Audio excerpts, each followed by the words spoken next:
Top of the rock, top of the rock. Welcome to Mastermind Wisdom. Mastermind Wisdom, where mastermind wisdom is for winners, where knowledge isn't just shared, it's activated.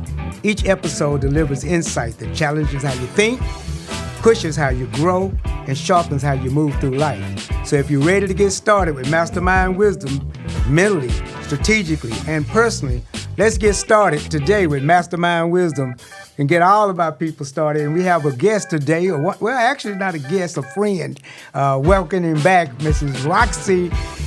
I want to call you Roxy, but of course it's Raquel West, the local artist, visual artist here in the Houston area, doing great things. We're going to get her started, and we want to welcome you to come into the show. Thank you. One more time. So happy to be back. Thank you.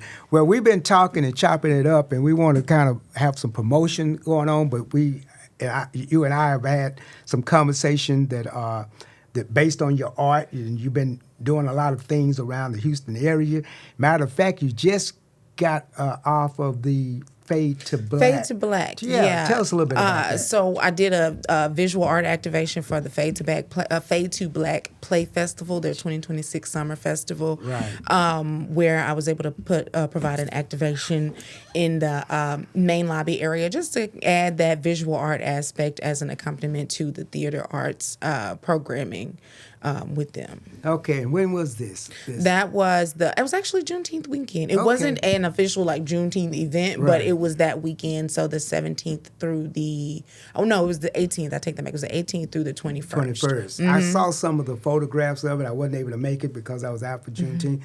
But I saw the work and I saw some of the pieces that you had up there. It was fantastic looking. Thank you. That activation, I actually created the concept of Healing Art Garden last year as part of the Melanin Minds Mental Health Conference that they have. Mm. And I did the visual art activation. That time it was an interactive where guests were able to co-create with me to create a piece centered around art as a tool for wellness and also using gardening and flowers because we know both are very powerful tools for wellness. Right. So it was. I love the little decoration around it. I was intentional about that. Okay. Yeah, that was me. That was all me. I was intentional about that. I was like, we're gonna go with the garden feel. Let's add a little zhuzh to it. Last year when I did it with Melanin Minds, I had a little bit more to play with because I had more space, more time to plan and everything like that. But this year I was like, okay, well, we have the movable walls in the lobby area for guests as they're coming and going and just spending time with the work. Right. So I still wanted to dress it up a bit and make it appealing. Well, I think it was an excellent transition from the visual art to the creative art or theater art that they basically promote mostly around. So, but I assume that it was well received from the director. Oh yeah, it was definitely well received. It's a privilege to be able to participate in activities like that, and then visual art is just simply the perfect accompaniment to all the art forms, right? Good. Theater arts, music, it's visual art. You're all one together. Of us. You know how it is. All together. It's beautiful. Right. So are there plans for next year already in that? So what's the status of it? So actually I'm on the board with Fade to Black. Right. And so one of the initiatives that we are ramping up is trying to create more space for visual arts. So not necessarily every single program will there be a visual art activation, of course, based on like time and space, but we plan to have more visual art activations. So it doesn't have to be all the way like next year. It could be some of the projects coming up later this year and stuff like that. Just more so based on just circumstances. Now, you mentioned the board. Not knowing the details and not necessarily getting too much involved. Are there other visual artists on the board or just...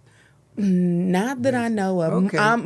Majority of the other board members their background is more theater arts focused. I'm the new kid, very much new kid on the block. That's but awesome. It's so exciting. I was about to say we want to get your hand on that. It is so exciting because I'm learning so much. Great exposure, and just aside from the exposure, it's like being in one of those spaces that you don't know a lot of things.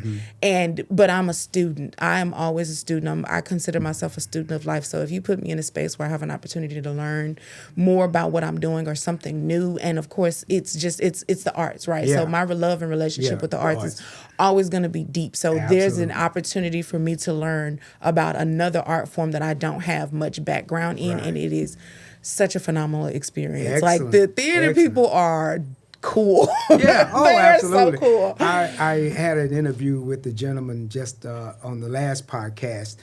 There was an artist and visual artist, and because of that same transition you're talking about, he got actually into stage production. Yeah. So he was able to take that art and transpose it over to stage into like production stage and set doing design the set and stuff design like that. And everything. Yeah. And I something hope you never know what. Right, and that's why I'm open. Right, I don't know, because there have been times, I'll be honest, I'm just like, what am I doing over here with all these theater people? But it's like it's slowly revealing, like the conversation we were having earlier. We don't know until it's time for us to know, but it's like slowly revealing itself. My connection to the space and to the group. This elite level group of people that I have the privilege to be in company with, and I am the student every time I'm in the room. Well, and it's beautiful. That's it. So, and That's I'm just it. like, whatever happens, I'm open. Like it's all about being open, stretching yourself, and learning as you go. Good. Well, and that helps us a lot. My past experience, there's a theater or a playwright. Probably one of the most well-known gentlemen by the name of Thomas Melanson. I've had the pleasure of meeting Mr. Melanson. Thomas and I was on his board at his theater in 3rd Ward. Excellent. God, that's been about 15, 20 years ago. Yeah, he does a lot of work with Fade to Black. Right, and he's probably, they go to him for advice on a whole lot of things because Thomas is our premier playwright out of the Houston area. Excellent. So I'm familiar with him. And because of that experience, like I said, I was wondering why I was there because I was a visual artist. But it led me into the theater aspect of it, the appreciation of theater, as well as the whole gamut of that culture alone. The culture alone is we learn what we learn as visual artists. We know what we know. It's almost like we know what to expect going in spaces as visual artists, but it's going into those theater art spaces. It's a different culture, and it's rich. It's very rich. Very rich. And we want to commend and kudos to the Fade to Black. Absolutely. And what they do for our community and bringing the culture to the Houston area. Oh, yeah. Wonderful thing. So we want to congratulate you in that area and continue, which is a great segue to what you've done. But then we're going into a new phase of things. And so what's in the future for Miss Roxy? What we talking about? Well, because you're gonna be a part of it. Okay. Sure. So we're doing it's called Beyond the Pages, a visual art showcase, and it's gonna be a partnership with Lit Java, which is a bookstore and cafe located in Pearland, Texas. Okay.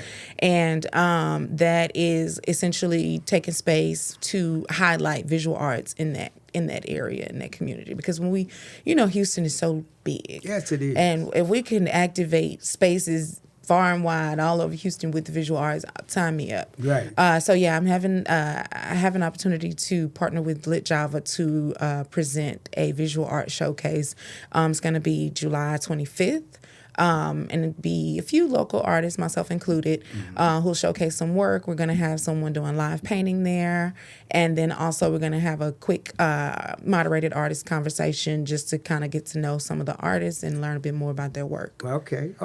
And this has been sanctioned by the people that actually own. Yeah, the ladies who own Lit Java. We had opportunity to meet some time back and just continuous conversations, and then turning into intentional conversations, we decided to go forward with planning visual arts, community event, with the literature. Right. So it's a way to obviously activate their space. We know Lit Java, they have like lots of different community-centered events.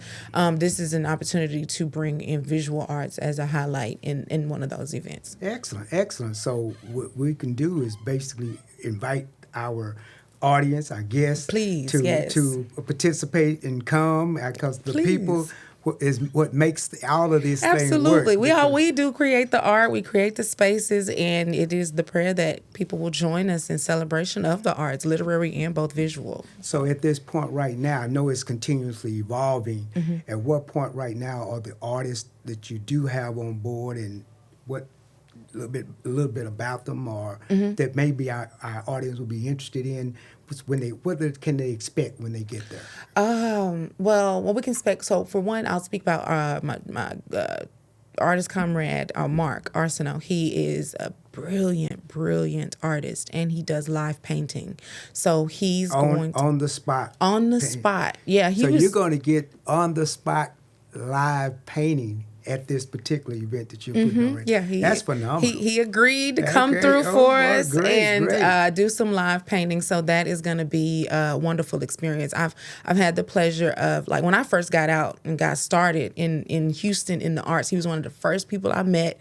Really? His energy is magnetic. I remember the first night I met him, he fussed at me like a big brother because I was all quiet and I didn't say much. I had put my art up and I went and sat down. I'm thinking art gonna speak for me. Right. He's like, no, you need to get up and talk. He's like, I love it. He's like, no. He was like, your gift will make room for you. I'll never forget that because it lit a fire in me. This interaction I had with him. So any opportunity I have to be in space with him, work with him, or bring him into anything I'm working on, I'm going to happy to. Yeah. But we want to. What's his name again? We want Mark. to give him kudos. Shout out to Mark. Shout out to Mark. Thank you, Mark, for being that kind of person that's yeah. in this field and mentoring and helping people Absolutely. to come along. Definitely Excellent. one of those people who planted a bug, many years ago, and it's still going. And he's doing it. He's doing his thing. Good. So that's going to be exciting for just the fact that you see art developing in front of you, in front of your eyes, anymore that you can think of. That's well, first of all, let's talk about Mr. Larry. Oh, well, okay. Right. Like, come on now. The biggest thing that I love in the fact that you felt you invited me and to participate is everybody that knows Larry Richardson is I'm a supporter. So outside of my art, supporting is the biggest concept I want to be because I want to see people succeed. I want to see things make it. My background is actually out of the art field was photography. So I'll be sharing some, and I say it humbly, I've been able to travel around the world. So I've been able to do photographs from all over. There's one specific area that I'll be presenting is you'll get a chance to see some of the Taste of Italy. Oh, yeah. So I did a Italy series about 3 or 4 years ago that I'll be sharing some of my work with. So if you're interested in travels, if you're interested in just seeing the world from the eyes of a traveler, quote unquote photographer, but art, because I've been able to do that art, the photography that I've now started transposing a lot of my photography into paintings, into art. So you'll get an opportunity for those that come out that day, will get an opportunity to see the photography transposed into maybe some paintings and some exposure to that area. So as I see photography, I see it through the eyes of a painter, I think. So I literally see the painting of a photograph as opposed to just the taking the picture and getting to what we consider a beautiful scenery. Oh, yeah. Yeah, I'm looking at, how does it look on canvas? What are the colors I'm dealing with? What are the palette things of that? So as we have our talk, that'll be the kind of things I want to expand on, because when we see things on a regular basis, we don't see the little details. Exactly. We see the big picture, but there's a lot of detail to life. And those details are captured not only in photography, but it also can be captured in the paintings and the little details that you put there. So my exposure and my support of that is to be part of it, but to try to share a little bit more of a different view from a photography perspective. I love that. So that you And I think that's the beautiful thing. One of the beautiful things about photography art is like the eye of the artist who is captured. Like you have to see the art before you capture it Right. versus like you're creating it, Right, right? It's the right. same as creating it in your mind, Right. creating a painting in your mind. You have to see it, right, and then right. get the right shot. Right, You know, I right. think that's just so Yeah, amazing. Yeah, but when I think about photography, you can take 5 different people can take the same It's- image, and it's it all totally, and they different. all saw Right, something different. Right, I right, love that. right. I have a secret crush on photography. More, I do. Okay. I'm like, if y'all ever see me with a camera and enjoy, you know, it finally caught up to me. Wow, But wow, I do. that's great.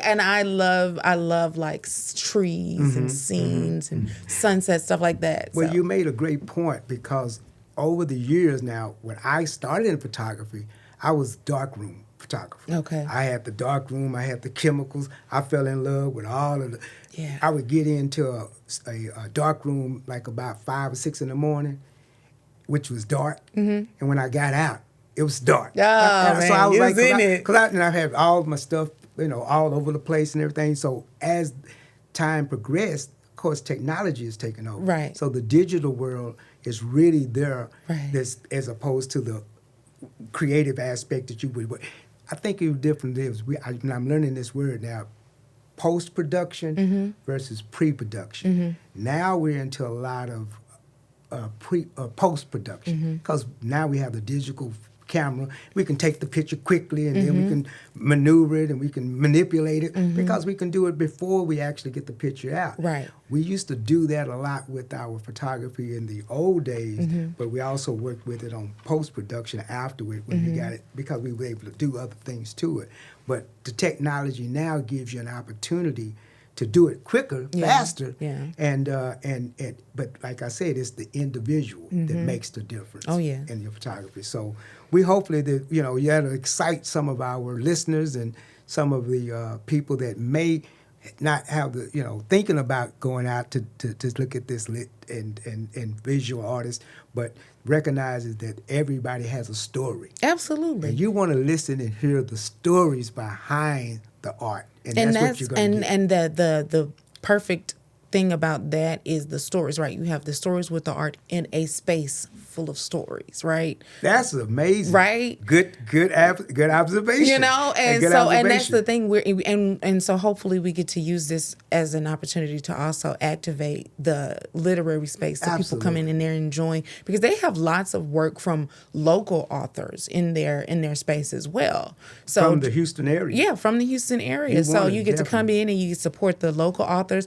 as well as local visual artists. Yeah. So I'm hoping this is a really good combination of the arts and that it's a great turnout. Tremendous platform for taking off, and like you said, some of the best artists are the artists that I've seen that goes to that next level are avid readers. Oh yeah, avid readers because they're getting their inspiration, they're getting their vision from literature, from reading, and you'll find that a lot of people do it. You get different inspiration from different situations, but the most in-depth readers that understand history, that understand. I have a good friend that I did an interview with by the name of Rick Petway. Right now he's doing a 20, and I don't want to overdo it, Rick, but to 40 series of Sentinel Indians, black people that were enslaved in Florida that escaped and moved into the Indian nation. Okay. And they accepted them and became Sentinel. And these black Indians out of the Florida area, he's got a 20-plus series that he's working on right now. Brilliant. And man, but then the thing I love about it, he did all the research. And I was going to say, he couldn't have even created that without the research. Without the literature that he needed to get the foundation for what he's building up right now. Absolutely. And this guy is a phenomenal, you're talking about detail artist. I've seen his work. He was in the show we did with Rodney earlier in this year. Yeah, I saw his work. He did the Buffalo Soldiers. Oh yeah, his work is good. Well, he's doing some things right now that's in progress. Don't want to let too much of the cat out the bag. Yeah. But when this thing comes out, you're talking about a historic landmark visually. Yeah. This is what he does, and this is part of the legacy that we need, and it's all based on literature. Yeah. So literature, I'm telling you, and visual arts, it's a beautiful marriage. Yeah, it is. I think about a lot of times when I'm creating works in some of the series that I have produced, it started as a note or something I was writing. I used to tell people all the time I was writing something to myself, or just writing down a thought process or something, and the art became the illustration, right? The art, and I had a friend tell me a long time ago. He was just like, because I used to write poetry all the time when I was in high school. Really? I thought you still got any more? I got a little bit of it. I don't know who I thought I was, but Common. I want to do it all. But I used to write poetry, and I just used to write a lot when I was younger. And a friend of mine told me after I started my art journey, he's like, this literally just, even the titles and the descriptions, he was like, this just seems like illustrations of all the stuff you used to write. Really? Yeah. And I was like, so it is a great marriage with the writing and visual art. Right. So it's beautiful. It's great. So you're going to see a wonderful exhibit coming up on, July 25th. July the 25th, ladies and gentlemen. You want to be there. What's the time? It's going to be, right now we have it slated for 4 p.m. to 6:30 p.m. Okay. When we'll we're trying to get our flyers out this week. That's the objective, is getting our flyers out this week so people can get it on their calendar and come out and show us some love. Okay. If someone has questions or little details about it, is there anybody or anything we can contact? Is there contact? Yeah, you can email me at info@RoxyWuzHereArt, or send me a message on Instagram, Roxy Wuz Here Art. So I'm not hard to reach at all. Okay, that's gonna be on the headlines when the pre-production of this comes up. So you'll actually have a way to contact, ask questions. There's no tickets. Is this a No, free it's event? a community event. So It's a just community pull event. up. Free, ladies and Pull up. gentlemen. How can you pass up free in a wonderful art culture night out? It's gonna Right, be and the space. I want to add the space. Lit Java. They have a beautiful space. Right, it's spacious. It's well designed, and it has something for they have a little children's area, and like I said, it's just a beautiful space, beautiful place to connect and commune and just come out and enjoy the offering. Would you think it'd be great? And I've been seeing this on a lot of my social media. A good date night event. Absolutely. I think anything art related is a date night idea, right? So bring your date or your families and friends. Bring your buddies or your boo. Yep, we appreciate it. Thank you so much again for coming by. And this is again our episode 1 of Mastermind Wisdom with our own Mrs. Raquel West, Roxy as we call her.